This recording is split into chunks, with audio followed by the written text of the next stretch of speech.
Let's talk about the politics of the weekend and looking into August 9th this year when we go to the poll to elect a new crop of leaders. Maybe re-elect some of them with a fresh mandate, or others just make sure they never see a position of authority again. Not just again, ever. Ever again. Yes. We know what we saw over the weekend. Number one was the grand meeting at KICC, and then later on at Jacaranda grounds at the Azimio. Political parties, the leadership of political parties coming together and saying, now let's all sign a pact joining Azimio. So Azimio was formally created over the weekend. And they talked about their candidates and their preferred candidate being Raila Odinga. Raila Odinga will then pick his running mate, or maybe the Azimio people have a way of having a running mate. Over the weekend, we also saw on the other side of Kenya Kwanza, UDA is set to have its National Delegates Conference, and where they're going to have their own presidential candidate declared. And there were 3 people who apparently had applied for this position. They were going through interviews with the National Executive Committee of the party over the weekend. 2 of those that had applied are people who are serious Kenyans, ambitious Kenyans. They want to lead this country. They have focus and ideas on what the country needs. As they get to the NEC or the party, and they're told, first of all, you wanted a discount on the nomination fee. You know, we don't deal with discounts in this party. Eh? So, I mean, if you don't have the money, surely. It's not even a contender. What are we talking about? So, knocked out on that. One candidate was left, had a script through and managed to pay at least the nomination fee, went through an interview process, and the NEC said, we are now left with one candidate whom we shall present at the NDC, and this is one William Ruto. But it was a tough interview process. It was tough. I saw the photos going round. One of the people who were seated in that room as William Ruto was being grilled is our guest this morning. Nominated Senator Isaac Mwaura joins us. Welcome, Senator. Thank you very much. I was actually the only the only sitting member of parliament in that panel. And also, if you saw, I was presenting my papers for Ruiru that day. But something very interesting, Eric Latif. And I must give you compliments because I mean, it's the first time you're hosting me, but your voice has been, a very strong voice, even in the vernacular, if you know what I mean. I have been partyless. I've been partyless. Since the time I was expelled from Jubilee and then restated through the help of God by the courts, when I went to register to be MP aspirant for Ruiru, and they were checking my party status, I was partyless. So it's a miracle that I'm still in Parliament, but up to Saturday I was partyless. And now, of course, I'm a UDA member, UDA number 015 86 49 49. And I can tell you without a doubt, it's a really, it was very, very momentous because I was the only one also flanking the Deputy President, when he was presenting his papers. That means a lot because I suffered because of being deemed to have joined UDA when I presented myself on 31st of December at Msambweni during the victory rally of, Faisal Badel. And I was there with my deputy party leader of Jubilee, but I was singled out. We were 6 senators, and the others were pardoned. But for me, I was the target, really. And I went through a lot of challenges, Eric. It's because people do not seem to know what I went through.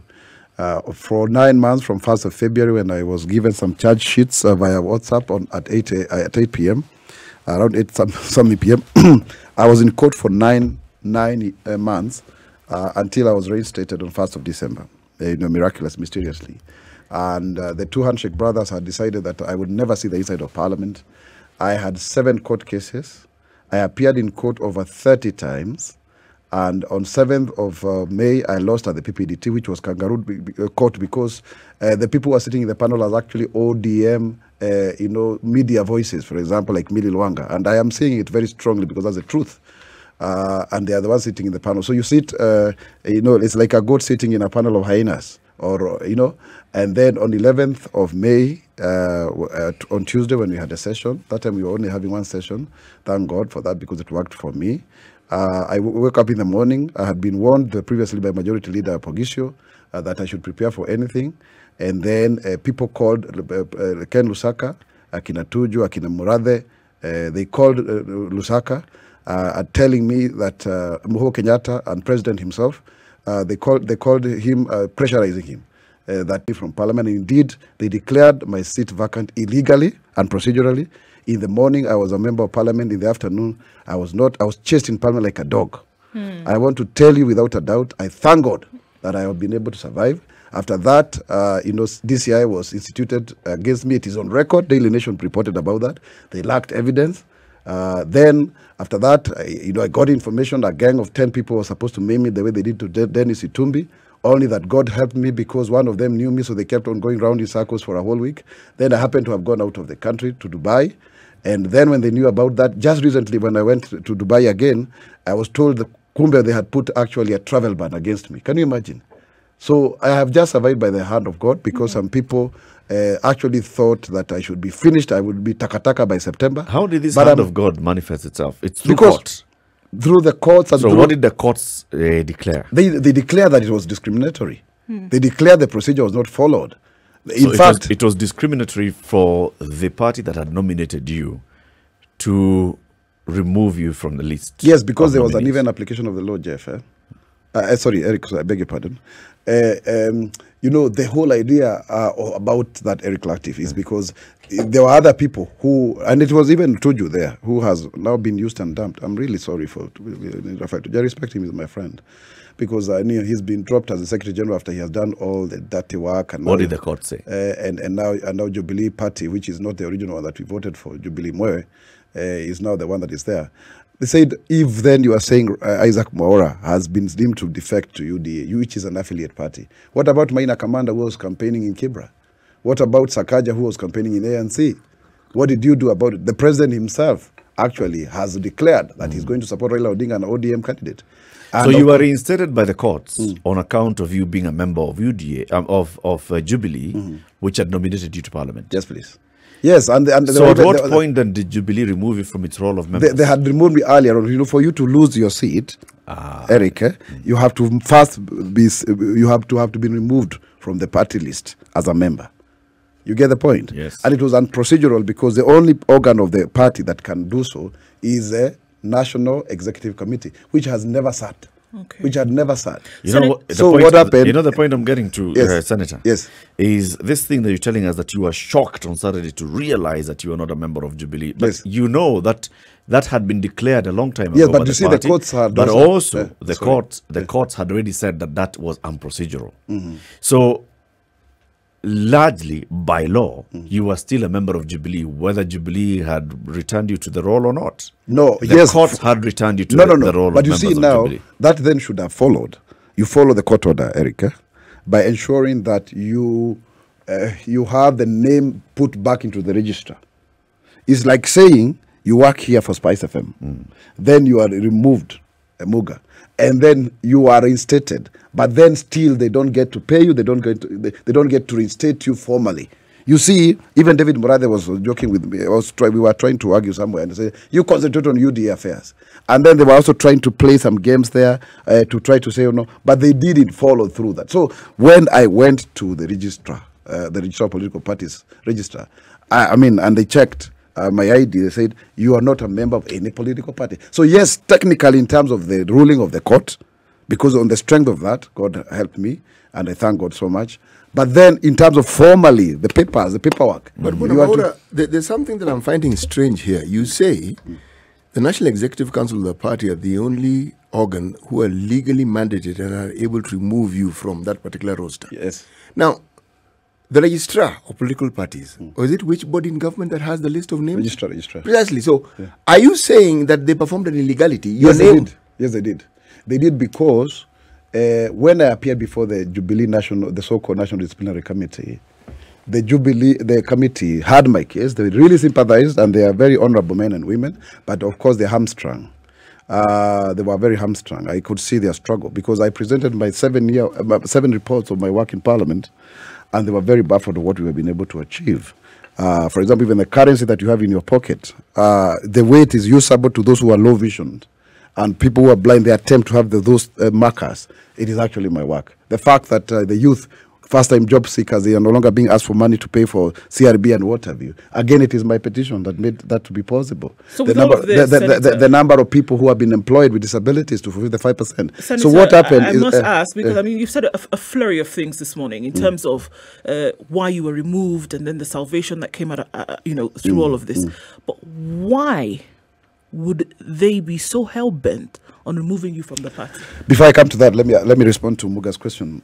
So the issue is the NDC, the National Disciplinary Committee, for purposes of acronyms, recommended that I should be suspended from the party, not expelled, suspended for 6 months. A decision which I came when to. When you're suspended, you're still a member. You're still a member. And your name should actually still be on the roster. Suspension is not equal to expulsion. Okay. Yeah. But then the moment then it went to Tuju and his so-called National Management Committee, which is being bulldozed by David Mwaura and his ilk, they had already pronounced themselves with David Nzuya, Nelson Nzuya, I beg your pardon, that I will be expelled. So when the disciplinary committee recommended a suspension, they still overruled the National Disciplinary Committee, and further, the NMC. You don't explain it to us. Is this how Jubilee actually works? Exactly, and that's why it led to the death and the split. Then eventually, Muga, we had a situation where now the Secretary General, because he says he has the powers, he's like the NEC. NEC has never been called. If NEC was called, does he have the powers? Eric, he doesn't. In my opinion, he doesn't. That's why even himself, he was removed by the same NDC without him knowing. He was instructed, actually, by the powers that be, to expel me, and procedurally, he went to the registrar political parties literally to push for it. And then when it was done, it was supposed subject to the ratification by the National Executive Committee, which has never met. And by virtue of being a nominated senator, I was a member of the NEC, of the party. So arguably, you're a member of two parties right now. No, I'm not a member of two parties. I am a member of UDA now, completely. I'm a member of UDA. Okay, so then with all of these things happening, obviously they did not happen in the twinkling of an eye. They happened and there were processes that took place. So then you shouldn't have been shocked come Saturday. No. I was shocked because of the due process of the law. If you look at Article 99(3) of the Constitution, it says if you have been convicted, you cannot lose your seat until you have exhausted all appeal mechanisms. Now, the procedure for these party disputes is you start with the PPDT, which is a level of magistrate, okay? Then you move to the High Court. Then you move to the Court of Appeal. And then you move to the Supreme Court. My case was being prosecuted at the PPDT. In fact, what they were doing, if I can explain to you, madam, is that they were trying to remove the cover of a stay order.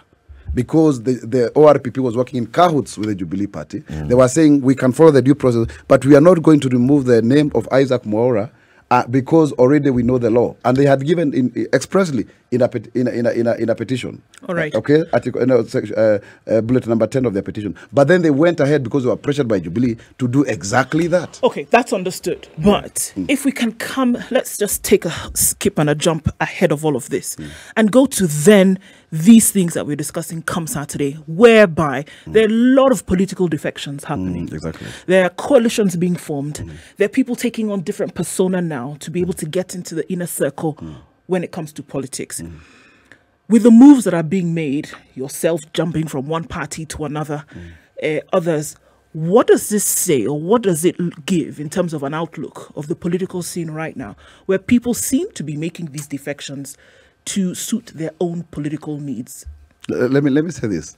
I started questioning Jubilee way in advance. In fact, part of the charges that I was having was because I had said that Jubilee was functionally dead. If you look at the Jubilee Party, the original one, not this other one, this one I cannot talk about. The new Jubilee, I can talk about it. I call it Jubilee Mwaura. It had a very robust constitution, very many structures, but they were never implemented. If Jubilee had remained to be what it was, it had 47 elected or nominated officials. It had an official elected or nominated in 41 out of 47 counties. It was a masterstroke of political genius, having cobbled up 12 political parties to form one single party. Now, if then Jubilee had remained intact, and it had actually 206 members of parliament, 38 senators, and you can go on and on, it would have actually forced NASA to become a one political party. And that would have been very progressive, because Jubilee in its character, having 206 members of parliament, really, really was a national political party, just like you could say about NASA. And that's now then, you move now from tribalism, you go to national issues.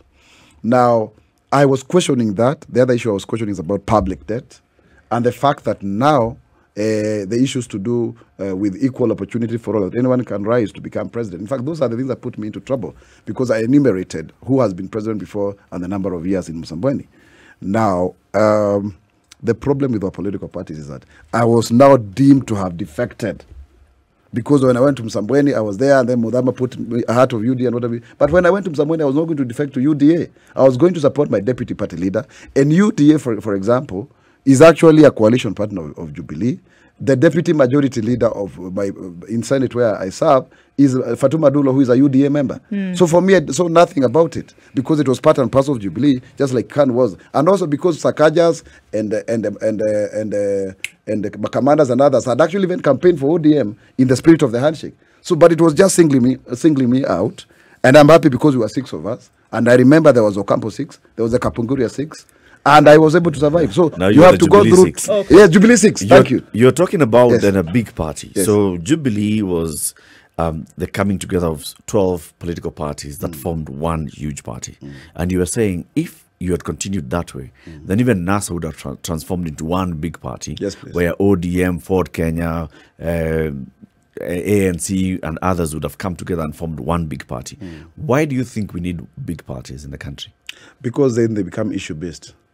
You get it? Small parties tend to be more parochial, sectional. They tend to benefit one single party leader, and there's no really internal democracy. They are briefcase. And they tend to not function very well, because running a political party is very difficult. But Mwaura, Yes, sir. if we are to go by the thinking that you've just put across, and we go back to the time when we had only one party in this country called KANU, that was a big party. What was the ideology? What was the ideological fulcrum on which that particular party was based? Look at other countries now. Let's look at, say, a country like the African National Congress in South Africa. yeah. Okay? Huge party. Tell me, what is this thing that you say they ought to have that you can demonstratively point to and say, see, these big parties have this? Because the very thing you're saying seems to be the complete opposite of what you see in the West. Yes, you have some dominant parties, but you can't really say they're big in the sense that they're bigger than others, but not overwhelmingly so. And yet, the issues come in because they have competition from other parties which may not be quite their size, but they offer a perspective that is different. I think the internal party democracy requires that even within a political party, you have caucuses. Yes. You know, you have, in America, I think they have a name, political something. I forget the SPAC, political action groups or committees. And that then tells you, it's just like in the Catholic, you have Sisters of Mary, Sisters of, Assisi, and all of that. You have orders. The orders, yeah. Yes. So that then you have them internally, but then you still have one party. If you look at Amuko Anangwe's research on political parties, commissioned by the Center for Multiparty Democracy, this is a former MP and minister, we are essentially a de facto two-party state. Look at Kanu Kadu in 1963. Then KPU, of course, didn't survive very well. We went to this one-party state in 1982, I think. And then 1992, we had Ford, then the splinter groups versus KANU. Then we had DP versus KANU. Then we had NAC versus KANU. And then we had, so we are basically a de facto. The reason why we end up having two strong presidential aspirants or candidates against all of the others is because those are the two choices. And it has been very consistent. So this is a question of formalizing it. And in a big political party, you can rise from obscurity to become somebody, because then you'll be treated based on your attributes. For example, at some point, Bonaya Godana, the late, may he so rest in peace, was the vice chair of KANU. It would follow that if he had survived longer, he would have risen further. Eden Duale is a very great example of how political parties can actually make somebody from a minority to become actually the leader of majority. Even I myself, and it's good to say on record, that I've actually risen through a political party. So I know there's value in ensuring that then you have parties that are functional. The only challenge is that they keep on morphing. from one to another. And now we are also being sacked. Those of us who would have wanted. That's why I was calling out Jubilee so that we reason out together. I meant well, but then let me kind of finish this point. So, but then you are sucked into this culture where every other election, every election, you have new political parties. The only surviving party now that can be said to be credible the longest is ODM, for example, but it is diminishing in stature. That's now you have now Azimio. So the ODM that I was in, for example, had about 100 members of parliament. The one that came after was 63. I don't know how many will because of this sharing and it is in the newspapers today. So I think we need to have a serious conversation because you have to have ideologically based. I agree with you. When you have many parties, it makes people to be more democratic. They can choose this and that.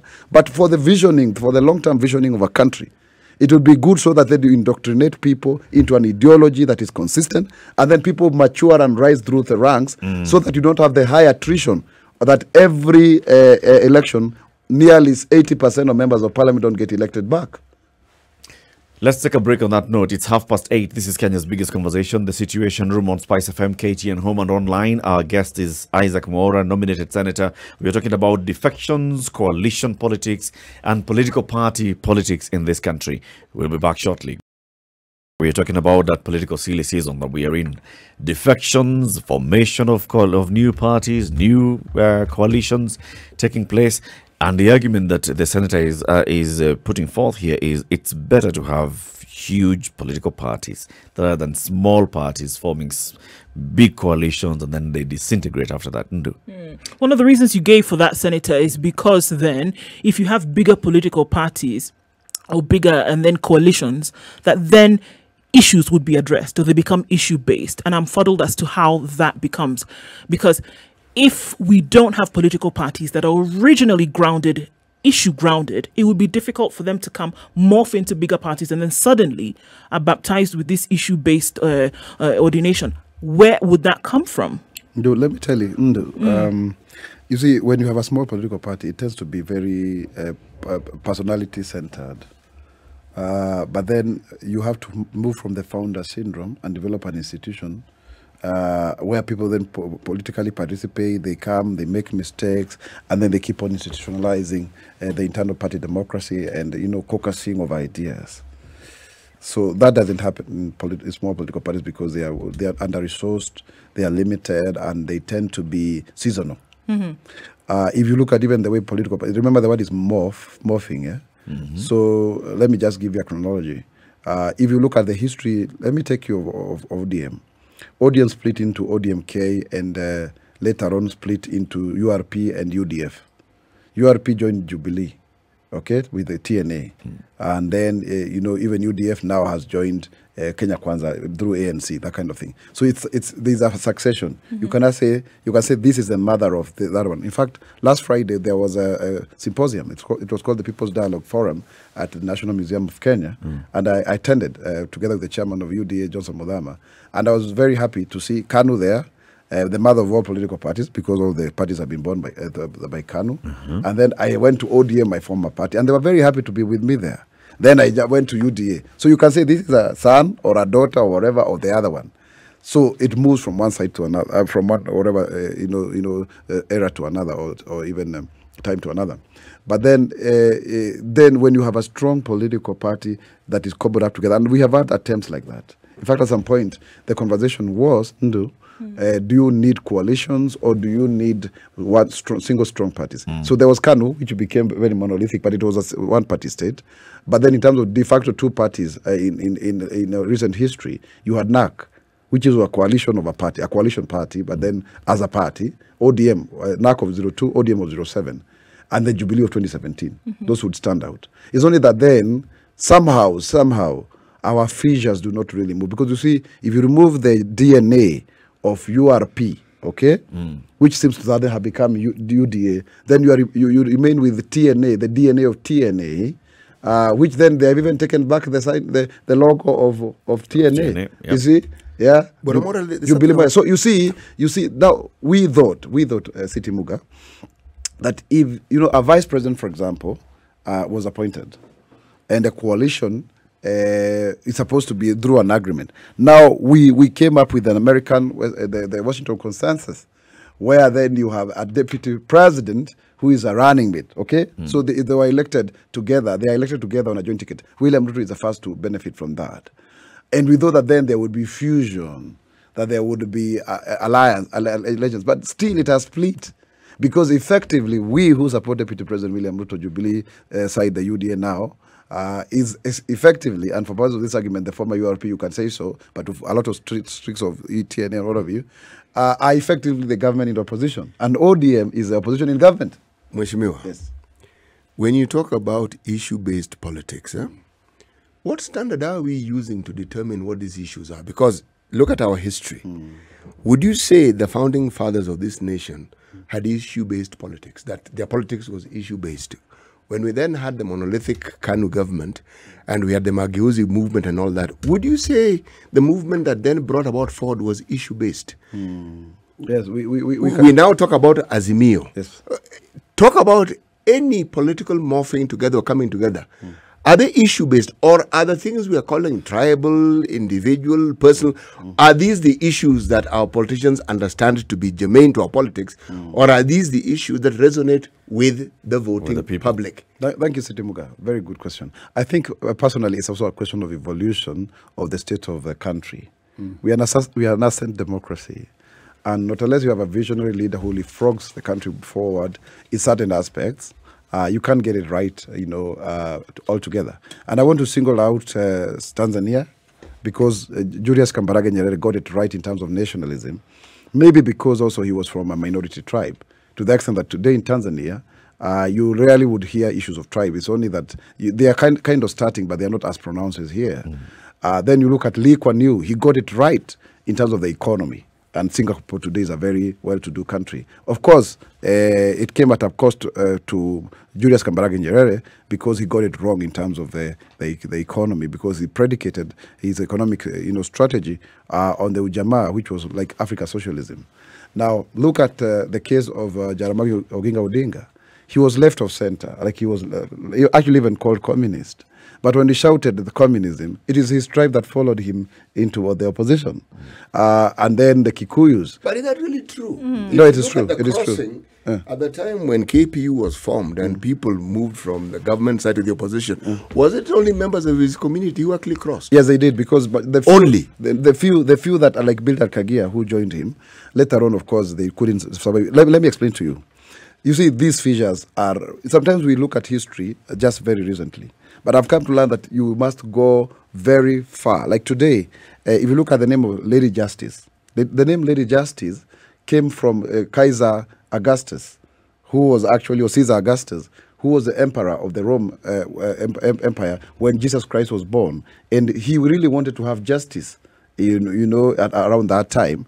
And today, when you call Lady Justice Momi Goge or Lady Justice Mother Koome, people don't know exactly where it's coming from. So history goes far way behind and far back, because you have to really look at what is the etiology, what is the origin of this. But going forward, without being too theoretical, I think the whole idea is there's a fusion, Siti Muga, between regional, what we call tribal expectations, because of the leader, because of the symbolism of representation, because of the divide and rule that was used in colonialism, because of the fact that we were not really as a nation before.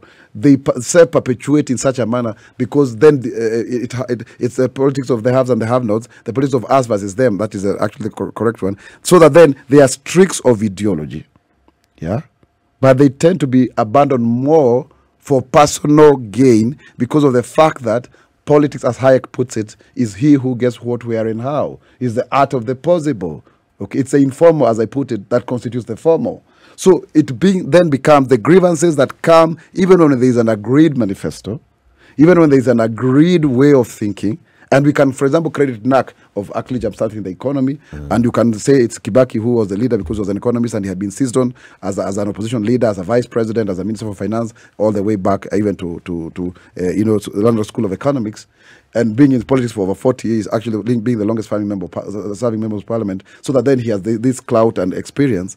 So it is a mixture of all of that. What we are saying, what I'm saying, Siti Muga, is that the ideology should be more pronounced. but then it then needs to help a country to have transcended to a large extent the tribal orientations, because they tend to draw us back, because tribalism robs us of our collective sense of purpose. Because the moment you start speaking Ndu, you are reminded that you are not a Kikuyu. You are reminded you are not a Luo, who then should belong to a certain party. You get my point. Eh? I hear you, Senator, but you're talking about and you're looking at this from a really idealist point of view in terms of what it ought to be, and that's really great. However, what we're dealing with right now is not the case. That a lot of the political machinations we are seeing are not based on ideology. They are not based on issues.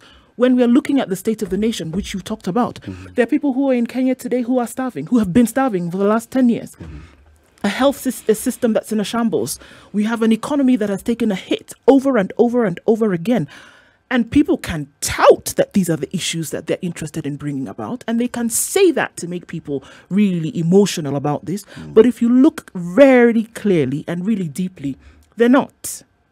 So we can say that these parties will come together and suddenly, out of the blue, these issues would be addressed. But we can see beyond this transparent curtain that we see folks who are clamoring for position for their personal and political expediency, and not necessarily the issues that affect the nation. I think, Ndu, let me answer you this way. That is exactly what I'm trying to push through, because there is what is and what ought to be. Now, what is exactly what you've described. What ought to be is where we need to go. Now, we borrow from the West in terms of our model. The two states within one state. There's a formal state that is really westernized, cobbled around the Westminster model of governance. There's an informal one that is largely traditional and African. Let me give you an example that is, because it's encapsulated, it crystallizes with the roles of a member of parliament. In a Westminster model, my work and my role as a legislator is to draft laws, okay, is to legislate, is to oversight, and to represent. Period. Yep. Okay? Period. Very good job. And I have been actually the best in terms of drafting laws. I have 9 of them in the Senate. I have been awarded severally there because of my work. But then come to, even last year, I was actually even given out of only 6 Kenyans as a human rights defender by Protection International Africa. And I can mention many other awards that have been given, even when I was thrown out, believe you me. But then the real role of a member of parliament is a glorified social worker, a welfare dispenser, who should attend to all the funerals, weddings, and that's how you become popular. And you should be the person who provides solutions, real ones, school fees and whatever. That is why we've created CDF as a modification of the role of a member of parliament in Kenya, and it has been replicated in many other developing and African countries in particular. So with that, then, there is a mismatch, because what is and what ought to be in terms of the laws that we craft and the models that we follow, you find then there is an even, in fact, I have reflected on this for quite some time, and as we continue with the show, I'll tell you exactly what I've been thinking. But be that as it may, we cannot relent on our quest to make Kenya a better place, because when we do so, we shall have been defeated. Senator, probably what we ought to do is to accept the reality. What you're saying, the real versus the ought to be. The ought to be is what we look at when we look at the West and how the West have modeled their democracy and modeled their governance. And we say that is how it ought to be. But our reality is constantly reminding us that our reality is different. Maybe we should do that. Maybe we should also add a role of member of parliament. In addition to those 3 R's, we add another one, the glorified social worker that you're saying. And know that as a member of parliament, you have a role and a duty to respond to the daily challenges of the population.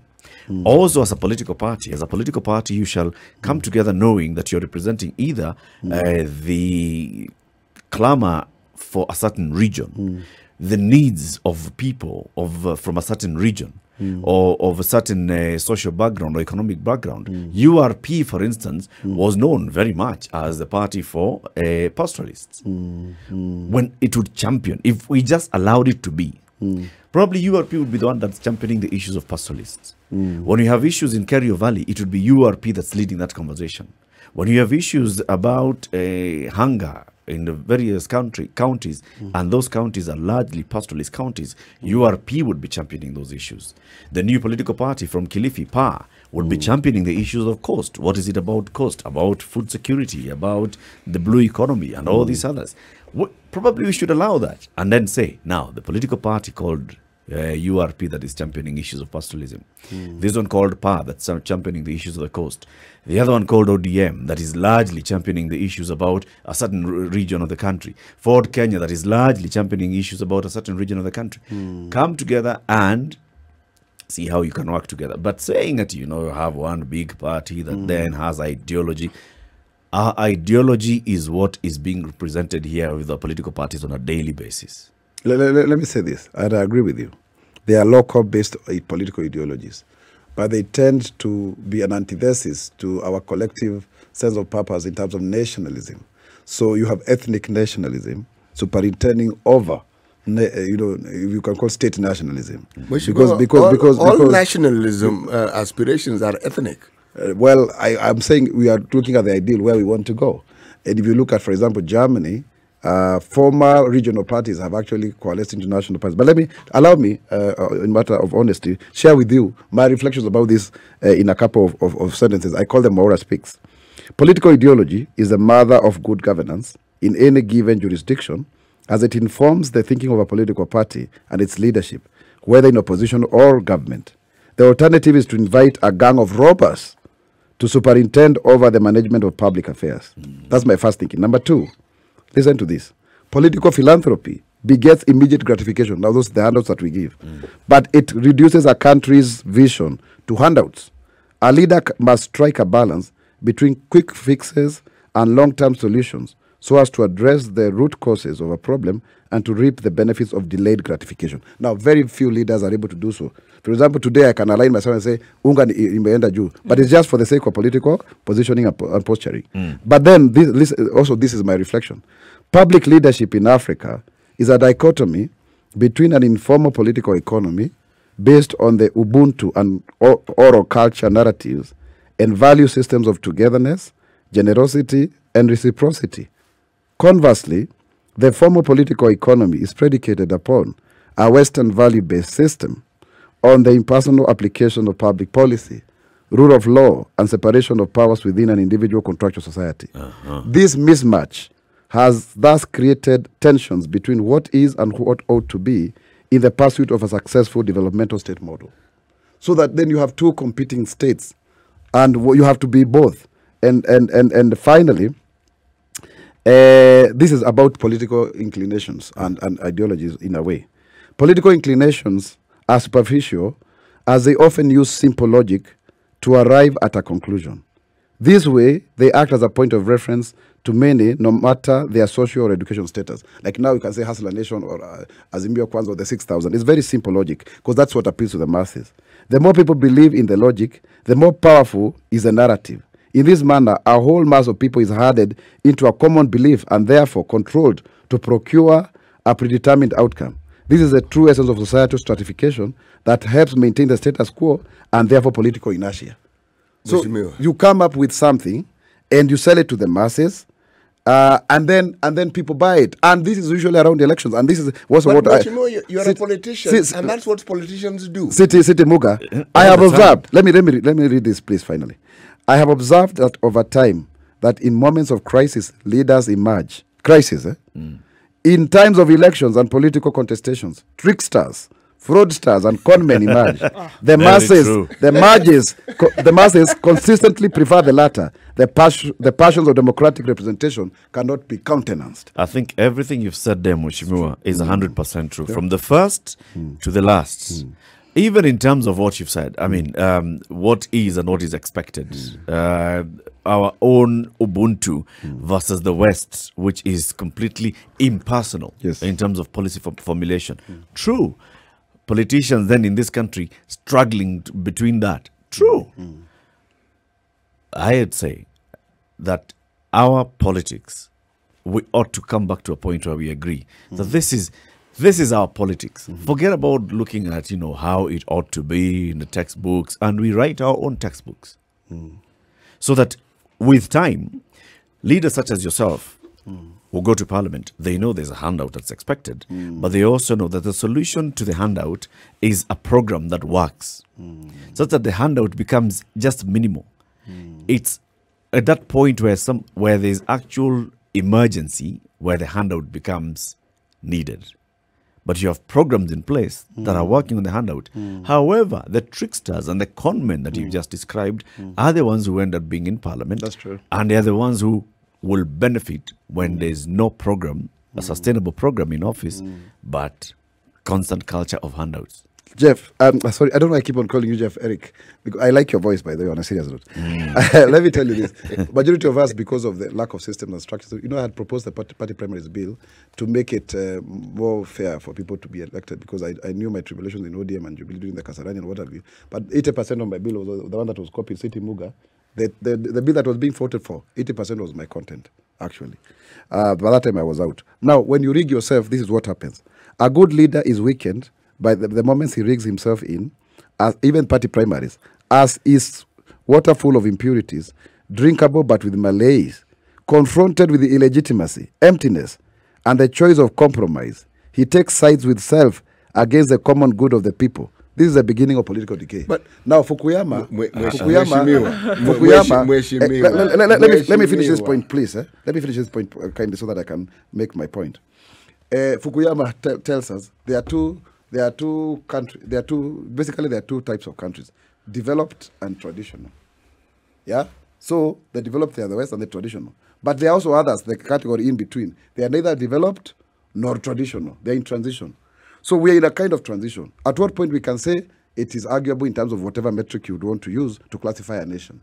But why nations fail, a book by Darrell and Asimoglu, is because you have a restricted opportunity for leadership and business, the political economy, against when you have more new men and women being created by the systems and structures that we create for ourselves. Now, ideally, when you have two strong political parties, it actually makes even the business environment stable, because you can predict the policies of government, because when this one say this, the other one say like that. The other one say the other. But now when you wanted to push back on that. You wanted to raise an issue, City. You know, everything that Mheshimiwa is saying is actually true and delightful to listen to, if only we're discussing academics. You see, the countries we speak of were at this stage at some point or the other. You talk of Germany, it's a bunch of tribes put together. There's a guy called Otto von Bismarck who put them into shape. You look at Italy, there's a guy called Garibaldi. If you want to understand what happens when there's a split, look at Yugoslavia. Tito brought them together, Tito died, things went all right. What am I saying? I am saying the understanding of the dynamics of this particular country of ours, devoid of the political rhetoric that talks about the ideal. Eric got it. This is who we are. How then do we move forward with who we are and what we have? Because it doesn't matter what you say. All these leaders you have in these developed countries, they coalesce around their tribes. Call it the working class, call it who, it's a tribe. Now, we are not going to stop coalescing around our tribal leaders. That's not going to happen, not in this country. So understand how we can work with what we have so that we can get to where we want to go, as opposed to trying to dismantle the reality of what we have, which won't happen. Now, let me respond to you as follows, Sitim, and I agree with you 100%, by the way. What you seem not to understand is that I am belaboring the pain of the fact that we are dealing with two competing, if you can call them tribes, therefore. If then we codify the law to respond to the nuances of the West, vis-a-vis their working class and social stratification, vis-a-vis the levels of education and economic status, we therefore then have laws that do not speak to the reality of what matters to the common mwananchi here. And by the way, as a legislator for the last 9 years, I even told Justin Muturi, we've really not gotten how to write laws, how to make laws, how to codify laws and rules and regulations that are aligned to the realities on the ground. Why? We don't have. Why? We don't no. want to. Why? No. Why? Let me explain to you. Because the way the state is crafted, the template, it has been templatized, is that it is meant for a society that is largely homogenic in terms of language, in terms of culture. We are very multicultural. But just listen. How does being multicultural not make you homogeneous? No. How is it contradictory? No. It's contradictory. It's contradictory because of the very aspect that you said. So you're saying diversity cannot bring about homogeneity? It cannot. It cannot, because the very aspirations of that diversity is in conflict with the aspirations that we commonly agree we need to pursue. And that in itself, that's what I was saying. Let's conclude the conversation. But first, but I've not made that point. A quick one, as you come to make your point. Let's first of all say goodbye to the audience on KTN Home, who have been with us since the top of the hour. The conversations continue into the next hour. Our Senator Isaac Mwaura is about to just make his closing remarks and conclusion on this particular matter. Good morning. This is the Situation Room, the only way to start So, your day. as you conclude, Senator, in 40 seconds. Okay, yeah. So I think I want to say this. We are actually a transitional society that is competing with what is supposed to be happening in the West and what we are supposed to do. How we actually get it right. The leaders that we elect, most of them are street smart. The ones that we need in the formal state, we elected in formal city, are book smart. Now, if you balance the two, you strike, that is the master stroke of political leadership. That you can be book smart and street smart. And you can compare. The people who have tried to manage that very well, they do it very well. William Ruto, for me, is really a very good one. Raila Odinga follows and all of that. But those who are too academic, of course, disconnect with the people. Akina Mwaura. Those no. I am one person who is balancing the two. I can tell you without. Senator, there are those who are too street smart, like Sonko. They get voted out of power. You get the point. We thank you very much. So for it is joining us. extremely important to have leaders Top who of the get hour. to know Senator, people. thank you very much. It's Kenya's biggest conversation. It's 9 a.m. We'll have the Senator back in the studio for more on this.